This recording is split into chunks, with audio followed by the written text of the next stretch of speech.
Welcome back mga katambalan, mga hot topic and issue pag-usapan natin. Update po tayo kay Alden Richard na kung saan nga po ay dumalo itong si Alden Richard sa PMPC Star Award for Television ngayong gabi.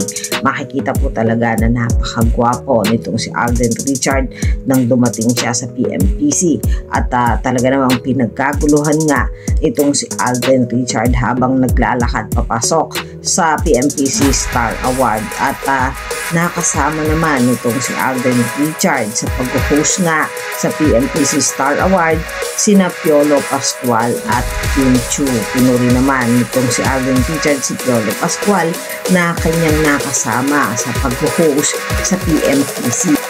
Habang si Kim Chiu naman ay tumanggap ng award bilang PBB Best Reality TV Show Host. Samantalang nanalo naman si Piang Smith bilang New Female TV Personality Award at ang anak naman ni Aga Mulak na si Andres ng Best New Male TV Personality.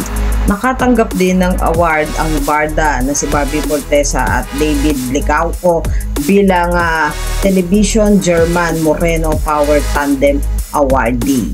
Yan yung mga update natin kay Alden Richard at sa PMPC Star Award. Kayo mga katambalan, ano ang masasabi nyo? Mag-comment lang sa comment section at pag-usapan natin. Yan ang mga hot topic and issue dito lamang sa Tambalang JK.